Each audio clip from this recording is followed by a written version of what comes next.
Friends, welcome to my channel. তো সকাল সকাল আমি এখানে বেরিয়ে পড়েছি হচ্ছে ঘুরতে। তো চলো দেখতে থাকো। তো এখানে আমি ট্রেনে উঠে পড়েছি, আর তারপরে গিয়ে আমি কিছুক্ষণ ওয়েট করছিলাম। তারপরে এখানটায় ট্রেন চলে এসেছে, আর তারপরে এখানটায় আমরা গিয়ে হচ্ছে খাওয়া দাওয়া করে নিলাম। তারপর আমি এখানে উঠে পড়েছি হচ্ছে বাসে। তো চলো, আর কলকাতার রাস্তা জাস্ট দারুণ। বৃষ্টির সময় না খুবই ভালো লাগে, কিন্তু একটু জ্যাম পড়ে, যেটা আমার একদমই পছন্দ না। তো এখান থেকে একটা হেভি জিনিস দেখা যাচ্ছে, চলো তোমরা দেখো। ওই যে দূরে দেখতে পাচ্ছ হুগলি সেতুর ব্রিজের এটা জাস্ট দারুণ লাগছিল। তো এখানটায় আমরা ভিক্টোরিয়ায় চলে এসেছিলাম, তারপর টিকিট কেটে নিলাম। তারপরে আমরা যাচ্ছি হচ্ছে ভিতরের দিকে। আর দেখো আবহাওয়াটা যা দারুণ লাগছিল না, কি বলবো। আগে না ছোটোবেলায় এই পাথরগুলো আমি বাড়ি নিয়ে গেছিলাম, বালির মধ্যে আমার এখন মনে পড়ছে অনেক ছোটোবেলায় যখন এসেছিলাম।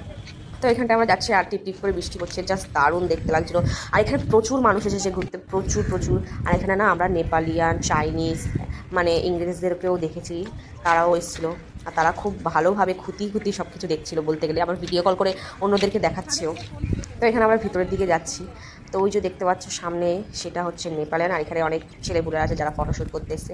তো জাস্ট দেখো বাগানটা না জাস্ট দারুণ লাগছে, কিন্তু বৃষ্টির মধ্যে ওখানটায় আমরা যেতে পারবো না, একদম পুরো স্যাঁতস্যাঁত করছে। আর ওই দেখো টাটা। তারপরে এই গাছগুলো জাস্ট দারুণ ছিল, অসাধারণ। তো আমি এখানে ভিতরের দিকে চলে যাচ্ছি, আর আমাদের এইটা ভিতরে আমরা এন্ট্রি নিচ্ছি। তো চলো দেখতে থাকো।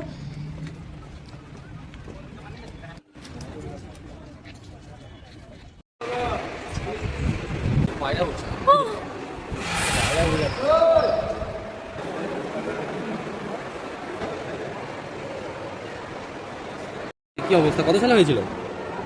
1916 সালে।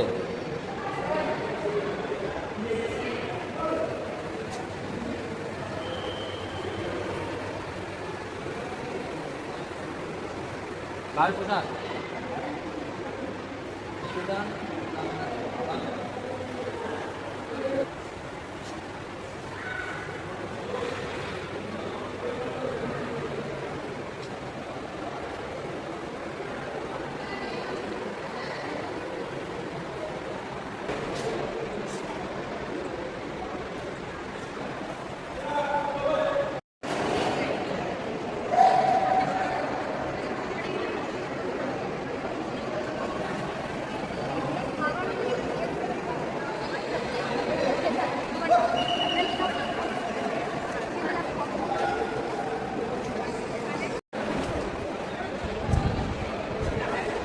এখানে তো দোতলায়ও